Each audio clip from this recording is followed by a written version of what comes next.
We will now hear the case brought forth by the United States of America to the Duterte government of the Philippine nation on two separate charges for the ICC under Article 7 with crimes against humanity. Rodrigo Duterte is charged with the arbitrary detention and lawful imprisonment of Philippine civilians. The second charge under Article 7 with crimes against humanity, Rodrigo Duterte is charged with the extrajudicial killings of civilians in the Philippines. And with that, we'll begin with prosecution's remarks.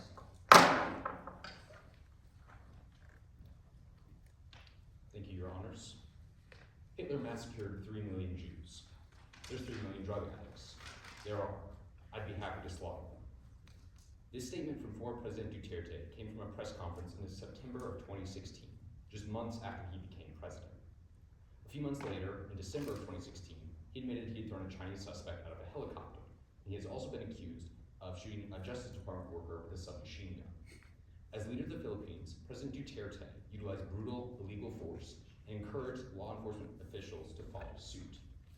Today, the United States is bringing the charges of extrajudicial killings, arbitrary detention, and unlawful imprisonment against Rodrigo Duterte. He repeatedly and consistently showed disdain for the civil rights of the Filipino people that he was tasked to care for. An extrajudicial killing is when someone in an official position deliberately kills a person without any legal process. In the meeting notes of the Human Rights Committee, they note that 6,000 extrajudicial killings took place during the time of Duterte's war on drugs. But between 2016 and 2020, the first 4 years of his term, there's only one death that was resolved within the court system. From June 2016 to November of 2021, police operations led to the deaths of more than 6,200 drug suspects. Additionally, police officers in Manila were paid to make extrajudicial killings seem like official police operations. And the officer supplying this information noted that no money was paid if an arrest was made. Duterte's time as president spanned a period of extreme and illegal state-sponsored violence, with thousands killed before ever seeing a trial. The explosion of killings can be linked directly to Duterte's position as president. Police statistics note that between January 1st and June 15th of 2016, there were 68 police killings for those using and trafficking drugs.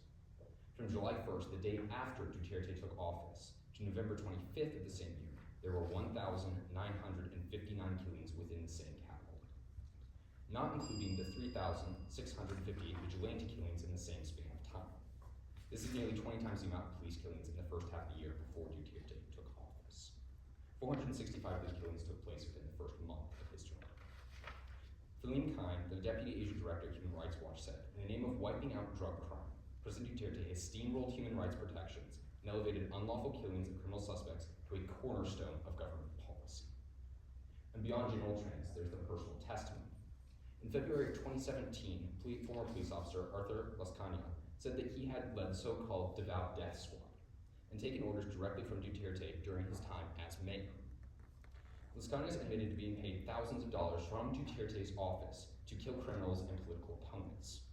There are around 1,400 deaths attributed to death squads from 1998 to 2015. Another officer interviewed by The Guardian in 2016 said that he was one of 160 officers and recently created special operations teams intended for killing suspected drug users and criminals. Lascania said that he personally killed around 200 people, and that, quote, we were implementing the personal orders of Duterte. An International Journal article by Dr. Kelly Dawn Askin investigated convictions for gender crimes in Darfur. She stated that when the crimes become well-known and superiors fail to disapprove of them, this signals tacit approval, official tolerance, and even encouragement. Duterte was not silent. In fact, he's been more than implicit in his incitement of violence to be used by law enforcement against their own civilians. In words of law enforcement authorities, Duterte said, if there's an encounter and you see them armed, kill them. Don't mind human rights. I will be the one to go to prison. I don't have qualms. Based on his own testimony, police testimony, outside experts, and the measurable increase in deaths, Duterte is knowingly and willingly responsible for the extrajudicial killings in the Philippines. He fulfilled his campaign promises to kill thousands of those involved in the drug trade. It is time for him to once more live up to his promises and accept the consequences for his actions. The United Nations adopted a resolution in 1990, Basic Principles for the Treatment of Human Prisoners, and we stated that all prisoners shall be treated with respect, due to their inherent dignity and value as human beings. The jails in the Philippines do not meet the United Nations standard minimum rules for the treatment of prisoners. In a report from the Human Rights Committee, it was stated that more than 450 inmates in custody died, including 8 deaths on account of dehydration. Due to overcrowding, lack of ventilation, and lack of drinking water, inmates are highly susceptible to diseases such as cholera and tuberculosis. When it comes to addressing these inevitable healthcare problems, the Philippines fails at providing adequate healthcare service for those in prison. There is not a healthcare unit in every prison, and while it is possible to consult a doctor, it remains impossible to treat mental health issues or be treated by a psychologist. Pretrial prisoners make up 75.1% of prisoners in the incarceration system. The rights of Filipino people have been extensively transgressed by their government through excessive pretrial imprisonment times. According to the Bureau of Jail Management and Technology, a government agency, between 85 and 90% of inmates are awaiting or undergoing trial. When this trial diversion is coupled with the inhumane living conditions, it becomes a serious possibility that inmates go the rest of their lives without appearing before a judge at all. So the charge is arbitrary detention and unlawful imprisonment. Everything you said so far is about the conditions in the prison. Do we have information on why those people are imprisoned originally? Are you claiming that that was unlawful, or are you claiming that conditions within the prison are what's unlawful? So the surge in people being incarcerated happened when Duterte implemented his war on drugs. So the vast majority of these people in prison are being arrested for drug crimes that have not gone through the justice system. Our extrajudicial killings addresses a lot of the arbitrary arrests that are being made, and then to go further, they're being unlawfully imprisoned and experiencing those conditions. So for the go ahead, actually. And additionally, I want to add, international law requires that you are able to see a judge quickly, and the long prison wait times, I believe the average is 9 months in prison before they ever see a judge. That is what we are considering unlawful, or at least a piece of that is the long wait to see a judge. Can you compare to what the current Filipino laws and statutes are when it comes to drug offenses? Is Duterte actually within his right for imprisoning all of these offenders? It's just the time they're taking to get a trial is the issue, or even on the basis of what they're being charged on is maybe too harsh on what they've actually done?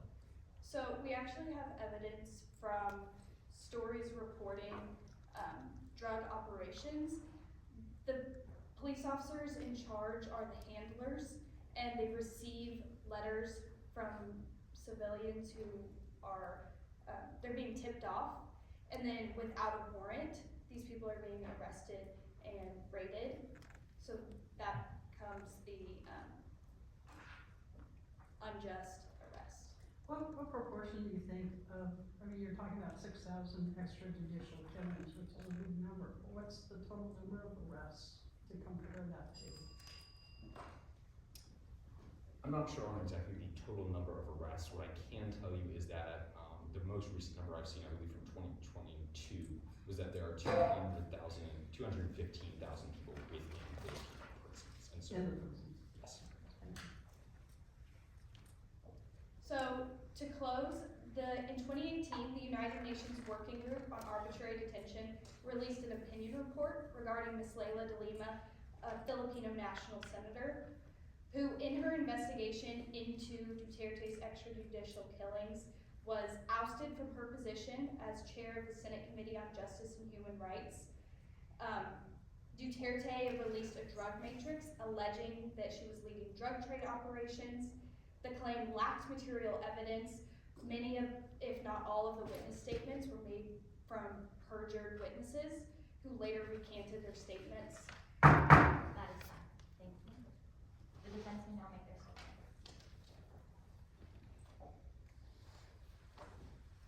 Thank you. As representatives of the nation of the Philippines, we look forward to solving the matter of the ICC charges against Rodrigo Duterte under Article 7, Crimes Against Humanity. As the Philippines, we are united in ending the drug regime in our country by any means necessary. We fully back our presidential leader in the efforts to end drug trade and usage along with drug trafficking in the Philippines. In doing so, we have imprisoned criminals and made our streets safer. The Philippines are a developing country working hard to become better for their people. President Duterte ran on a campaign promise to fix the dangerous drug problem that the Philippines experienced due to the drug trades in the South China Sea. However, once in office, he realized just how deeply rooted the government and police were within the drug world. He states, "When I got to look into the records of drug cases, then I realized that I was fighting against my own government," end quote. The police took the statements of his strong policies against drugs and took it to the extreme. They were taking bribes and covering for one another and staging crime scenes, etc. However, President Duterte did not directly state to carry out the drug war in this way. Within the first year of his presidency, the crime did spike. However, President Duterte quickly moved the police away from the drug operations and implemented the Interagency Committee of Anti-Illegal Drugs and put the Philippines Dangerous Drug Board in charge of the War Against Drugs policies in March of 2017. Their responsibility is creating policies that value human life and the community as a whole, as well as making the government agencies comply with policies pertaining to the anti-illegal drug campaign. So the Philippines are a developing country, like I stated earlier, and they're using the limited resources to fight the war on drugs.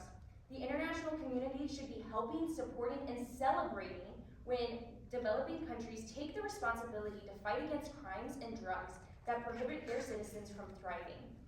That was Duterte's dream, to fight for the betterment of his country and to help his people thrive.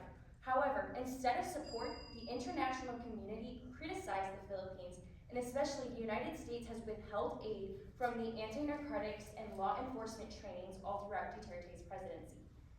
What is your response to the prosecution's argument that there was this dramatic increase in killings related to the drug offenses? So they cited a number that was 68 prior to Duterte taking office and then over 1,000 after he. Yeah, so within the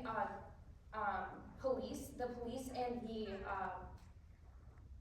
government are actually two separate entities. So they don't like rely on one another, they act as their own placement. And so the police themselves are actually within the drug world and within like taking these bribes and doing these killings, but that wasn't directly from Duterte or his policies.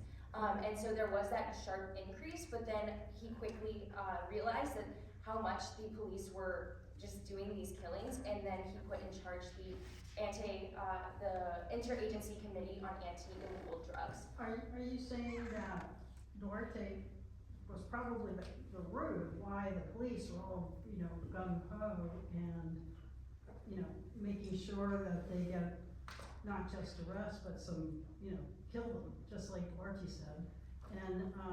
And then he said, oh, yeah, I did say that, and he changed and amended his ways. But for a while, he was the cause and the responsibility for those killings for his. So that's not exactly what I'm saying. What I'm saying is that the crime within the Philippines and the drug problem was the number one issue. That is what he ran on, and the people knew that is what he wanted to do. He wanted to end the drug usage that people were just suffering day in and day out of. The poverty disparity between the rich and the poor is just exponential within the Philippines. And a As lot part of of that this campaign to crack down on drug offenders, and this was known to be happening, what is the Philippines doing to expand these prison systems that are seemingly overflowing, as the prosecution is saying? Has there been any measures, has there been any efforts to address this issue? Because clearly it is mainly due to this new effort by Duterte. Yes, my partner would be better equipped in answering that. So the jails in the Philippines, it is said that they do not meet the United Nations standard minimum rules for the treatment of prisoners, allegedly. But our argument is, how do you expect a developing country with citizens with little education to have these kinds of resources to make these jails better? We are doing things within our prisons to make them as best as we can. These include releasing up to 5,000 inmates by 2023, by the end of 2023 in Manila alone. And we are pushing for other cities to do these things as well. And we also are pushing for more medication and more food funding for our prison systems to make our prisoners more comfortable and to give them the things that they need to thrive. And are these prisoners that are these inmates that are being accused and waiting trial, those that are being charged for the majority of that, do they fall in line with punishments with what the law is in the Philippines for those crimes and actions? Or are you just basically imprisoning anybody that has any kind of small ties to drug trafficking or the drug trade? Yeah, so within the law, the policy currently is anyone who has any ties within the drug regime, whether that is drug trafficking, usage, or trade, and includes drug lords as well. And so if there's any affiliation within that, you are then sent to prison and are currently awaiting trial. But because of the backlog of the amount of people and how deep the drug world is within the Philippines, we are working diligently to prosecute all of these people, but we do not want our streets riddled with the criminals that are using and trading and distributing these drugs, and so they are being detained within our prisons. And the fear is that by going whole hog after the drug trafficking, that you are sacrificing the people. I mean, and to an extent that is not permitted by international law. So even though it may be a laudable goal, if you exceed both the numbers that you should responsibly go after because you don't have the prison space, you don't have the judges to be able to hear the cases. If you deliberately and knowingly exceed that, then the benefit to the government or Duarte is they're in jail. They're in jail, they're off the streets, he looks good, and everybody's rights are violated. Can't trade one crime for another. Right. So I would disagree with that. The prison systems, again, I'm gonna go back to the original argument. Duterte didn't realize how deep the problem actually was. So we knew that there was a problem, but once in office, he realized the depth and how deep the police were actually rooted within all of this. And so whenever they were cleaning the There's 3 streets, million drug users and I'm gonna kill them all? That seems like you knew it was a big problem. yes, but Duterte says lots of things, and a lot of the things that he says are not valid, and we can't use them as true statements. We can see that even within our, as Donald Trump, he said a lot of things too, but he's not being prosecuted for the statements that he's making. But he's currently not being prosecuted, so why should Duterte be as well? And as for the popularity within his people, he was very much popular among the Filipinos. The approval rate within just 3 years of his presidency was still at 82%. And so the people saw what he was doing and still approved and praised the work that he was doing.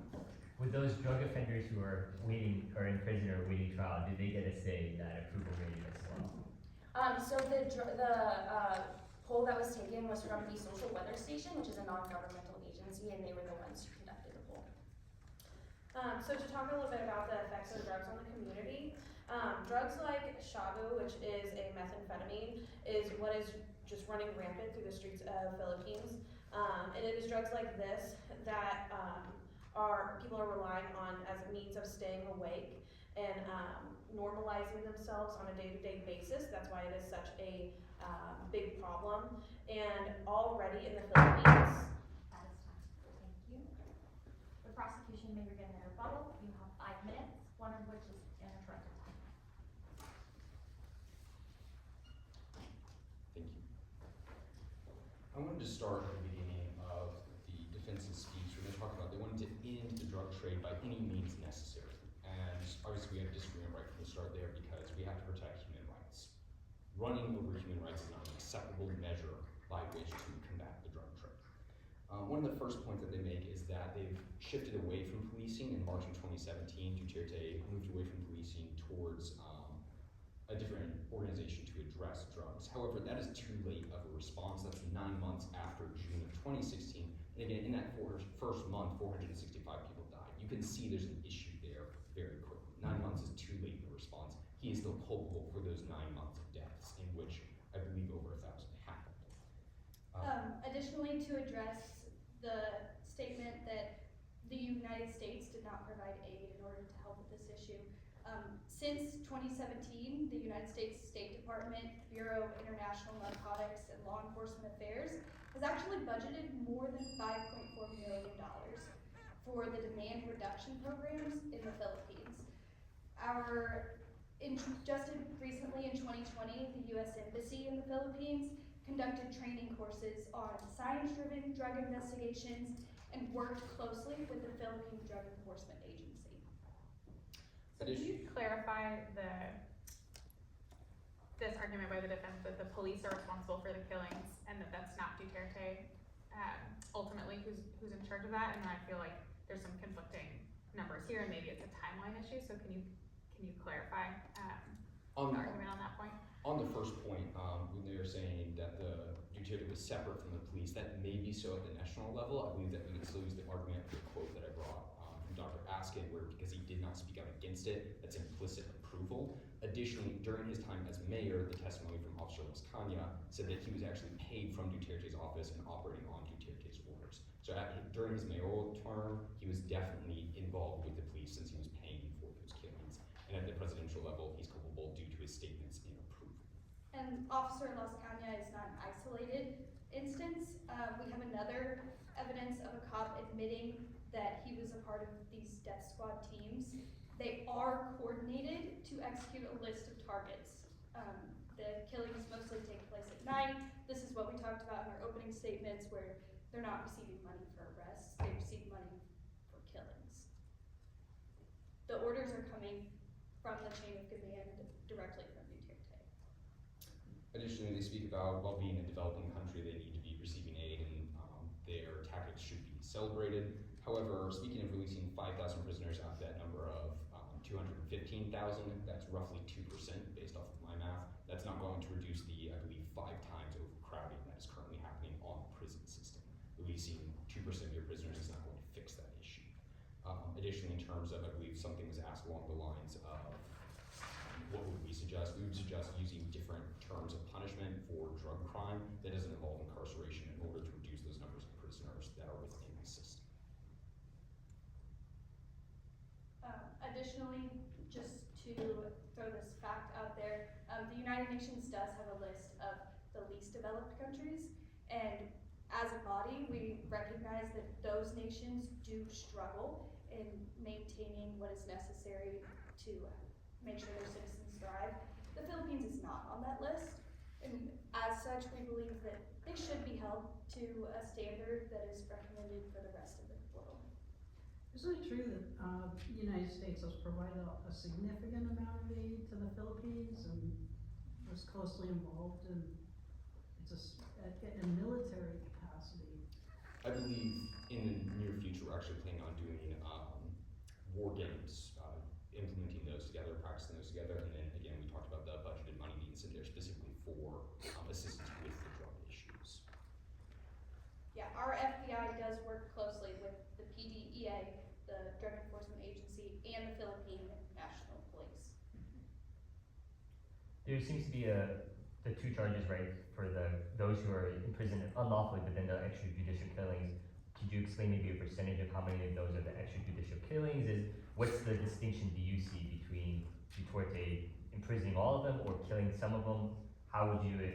Why not kill all of them? Why are some being imprisoned instead? So I would say probably something along the lines of convenience. It's hard to make every single one of those look like an accident. That is time. Thank you, prosecution. The defense may begin their 5-minute rebuttal, the first minute of which is uninterrupted. Thank you. So I want to start out for referencing the prosecution's points of the 5,000 inmates being released. That is from one city alone. It is not from all of the Philippines. So it is more than that small percentage that they said. And I also wanted to say that the aid that was given was following Duterte's presidency, and it comes and goes throughout his presidency because of sanctions, because the United States disagrees with some of our policies. And then I also wanted to talk about the negative talk of command from Duterte. It is one thing for a political leader to make statements, and it is another thing for a political leader to take actions to fulfill these statements. There are no written law or directives from Duterte to commit these killings by the rogue police and vigilantes. The police operate almost completely independently and at times are corrupt. Duterte is simply trying to portray a strong outlook to combat the drug war, and by the reality shows that there is an extensive and continuous bribe system happening on the streets and in the prisons that has nothing to do with President Duterte. So who is the chief of the chain of command in the police division? Who's giving those orders?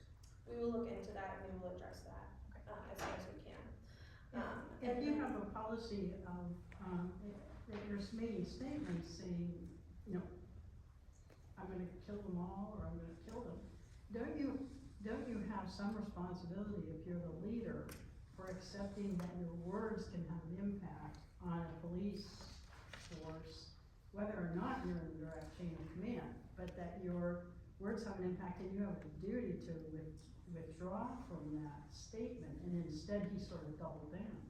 And I understand what you're saying, Your Honor. However, I would argue that as president, I think that Duterte has a bigger obligation to his people in saving these people from these drug wars, from everything that's happening on the streets and their schools and to these children.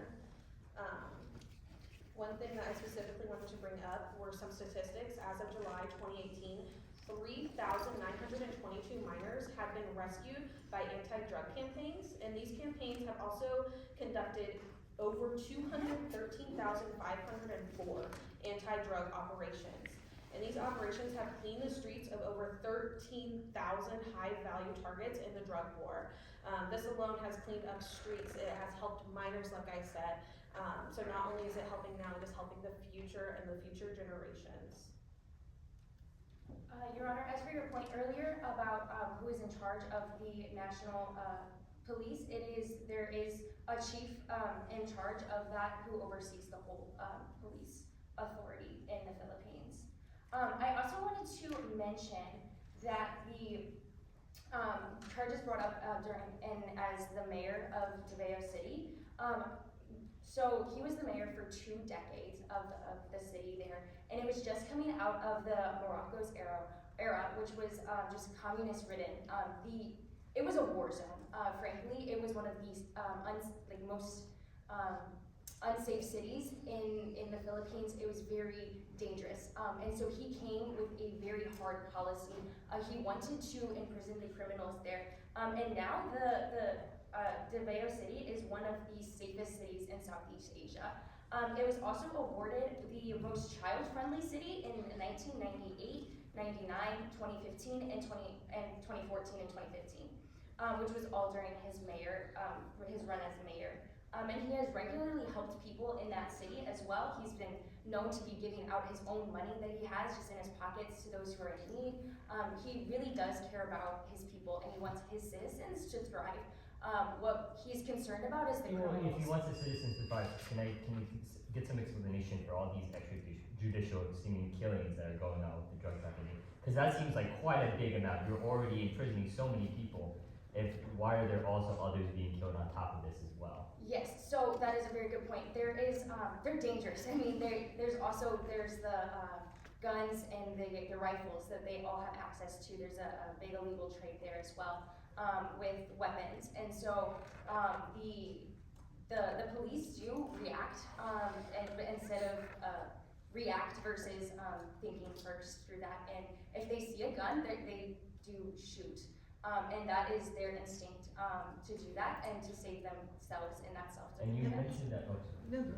You mentioned real quick that Duterte and the police department were separate at one point. Where is the checks and balance system then for the police government for these seemingly inhumane actions against these? Yes, so that's when the other. That is time. Thank you. We will now move into 3 minutes of jury questions. If you have a question, please stand. The delegate from Mexico.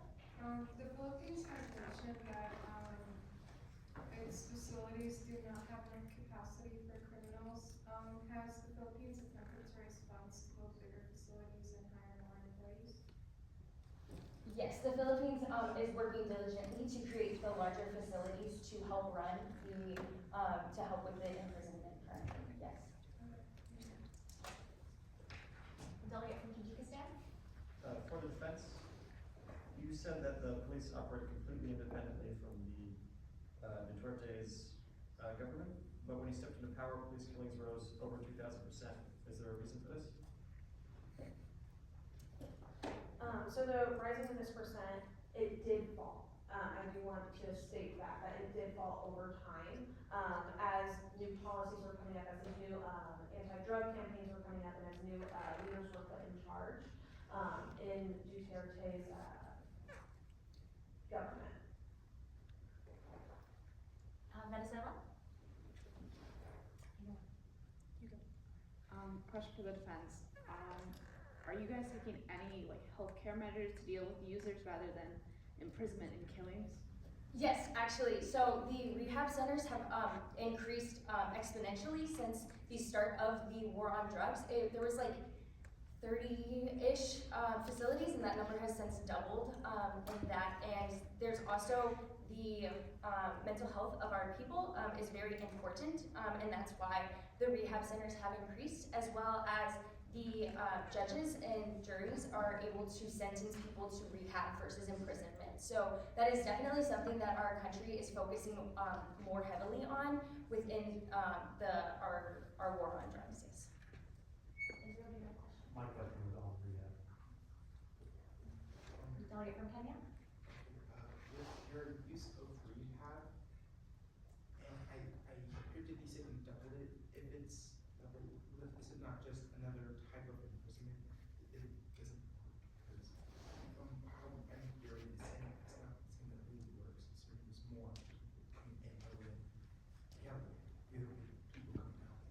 So I understand what you're saying, but our rehabilitation centers are completely voluntary.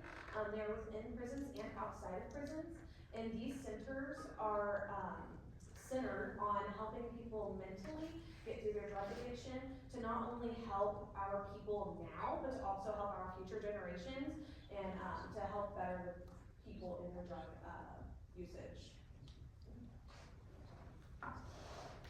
Delegate from Al-Shabaab?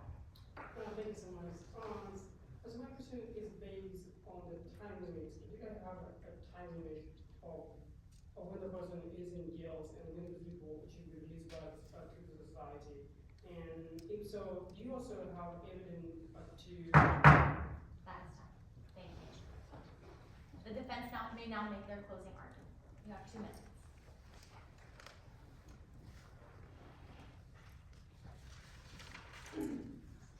Thank you. The Philippines strongly value the human rights of all of our people. All Filipino citizens should have the right to feel safe in their own schools, on their own street, and in their own homes. We are helping to reach these goals by ridding the streets of drug usage, drug trafficking, and drug wars. As a developing country, the Philippines are working toward a goal of safety, health, and a stronger nation. Through Duterte's efforts, the country has improved with higher quality of life in the Human Development Index. We urge the court to see the positive changes done for the betterment of the Filipino citizens that could not have been reached without Duterte's efforts. If a guilty verdict is found against the Philippines today, it will set back our already struggling country and halt the huge progress we have made in our efforts for a safer and healthier country. I would like to remind you of all of the positive outcomes we have experienced over the several years of Duterte's presidency. There have been more than 213,504 anti-drug operations. More than 3,922 minors have been rescued from drug usage, drug environments, and more than 307,521 drug personnel, including drug lords and drug traffickers, have been arrested, thus cleaning our streets of such people. More than 875 drug dens have been dismantled and seized, along with 13,244 high-value targets to run larger drug rings and operations. In doing so, we are making a difference in our community. The mental health of our people is important, which is why we have drug rehabilitation centers to help our people now and future generations. Duterte has made these positive outcomes possible, and it was President Duterte and his political backing that made the Philippines so much safer today. Thank you. The prosecution may now make their closing argument. You have 2 minutes. So the Philippines began by saying that they want all citizens to have the right to feel safe. I want to know if 17-year-old Keon Santos felt safe when he was last seen alive before policemen killed him in a drug operation. He was shot in the back 3 times, with no indication that he fought back. Both the United States and the United Nations believe that criminal status is not inhuman status, and that is what the Philippines have reduced their civilians to through the oppressive drug regime under Rodrigo Duterte, both in his time as mayor and in his time as president. While we appreciate that the Philippines is making strides towards improving with rehab centers and releasing prisoners, it does not negate the fact that these extrajudicial killings, arbitrary arrests, and unlawful imprisonments did happen under his administration. In explicit words to the public and through specific orders and payments to death squads, he supported extrajudicial killings as a key part of his governing strategy. What we have proved to you and what Rodrigo Duterte has unquestionably done to the people of the Philippines is execute an absolute assault on human rights. We ask that you find him guilty on all charges. Thank you, prosecution. We will now move into judge and jury deliberation. Judges may answer the question. Delegates, please talk. We will reconvene at 3:45.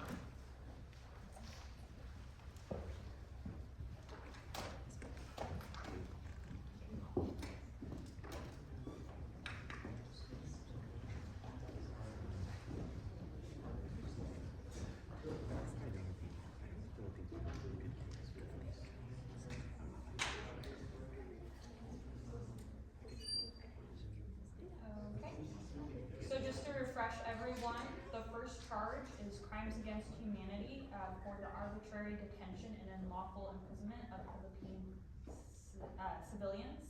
Let's take our initial vote. Those who believe the Philippines is guilty of this crime, please raise your hand.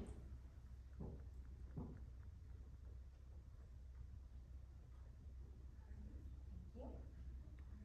And those who believe the Philippines is not guilty.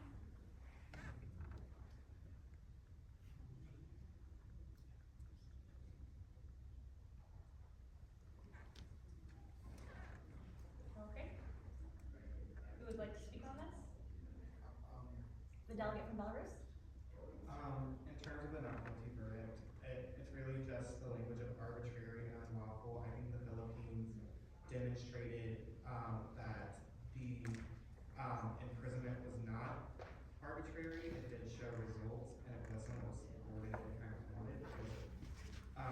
I would say I think the prosecution had an interesting read of the exact time frame he was put in jail for the unlawful aspect. However, it didn't chase out enough to justify the verdict. Thank you. The delegate from Kenya?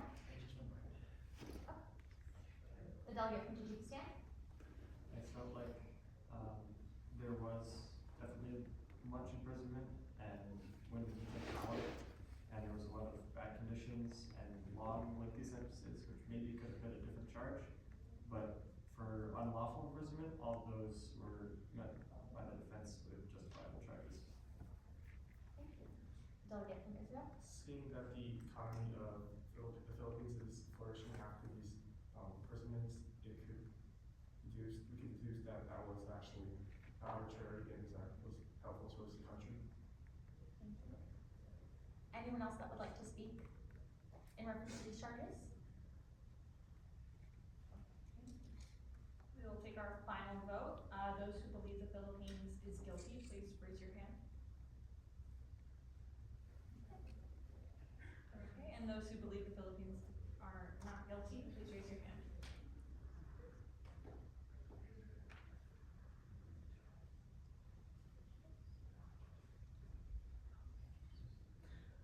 Okay, we will now move on to discussion surrounding the second charge of crimes against humanity for extrajudicial killings of civilians in the Philippines. Let's take our initial vote. Those who believe the Philippines is guilty, please raise your hand.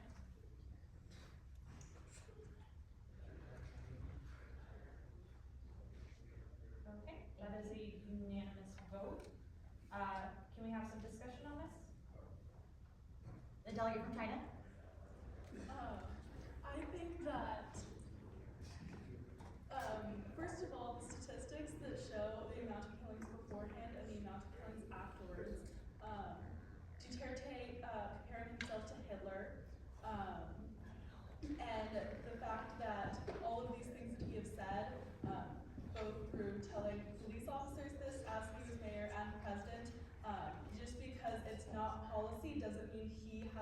related to systemic actions happening because of the things that he has said. I think one of the justices questioned them, like, does he not have power in the words that he says because he is president? So I think that there's almost no way to say that it is common. The delegate from Belarus? Just agreeing with the delegate from China, I think an interesting point brought forth by the prosecution was the idea of implicit approval and also kind of inciting the sense, the action. There is like the same idea of with his own words comes its own form of power, especially not even goes forward if he is as popular, if his policies were as popular and his rhetoric was as popular as the defense claims they were. The delegate from Israel? I would agree with all the points previously said, but I'd also like to bring up that I can understand some loss of life in a war against drugs campaign because drugs make people act irrationally or unpredictably, but the amount and the loss of life is, I think, just simply too high for it to be simple random encounters or from the effect of solely drugs or from just those situations. I didn't believe the loss of life is too high to rationalize it just being that, and I think there has to be some sort of other reason behind the killings. Thank you. The delegates from Tajikistan? It just kind of felt like the defense only dodged when asked about like the killings, like when they were asked about the 2,000% increase in killings after the election. They just said that number eventually went down. Like just argument. Thank you. Anyone else that would like to speak on this charge? Sure. I think the case is very intense, particularly about the defendant has a lot of evidence of why this operation will carry out and what benefit as they have to the country. And I think in reality, so I can remember I did a research last year and I had some of my opinion as well. And those answers will really depend on where, if you have a person from the region where the president is from, they will give you different answer. And if you have a person from the other part of the country, let's say in Manila, for example, they will give you a different answer. But there's also another benefit why they took those actions and the benefit of the crowd was lost. And there's also a negative on the other side too, because a lot of people were killed just randomly with no sufficient evidence whether they involved into drug or not. Thank you. Anyone else that would like to speak on this charge? Perfect. And with that, I suppose we can take our final vote. Those who believe the Philippines is found guilty in this charge, please raise your hand. Okay, perfect. Can we get a volunteer to read the?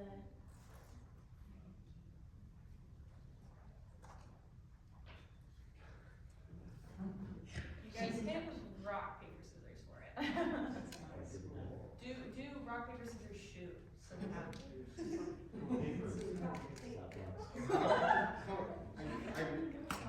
Scissors, shoot. Okay, good. I really want to be awkward.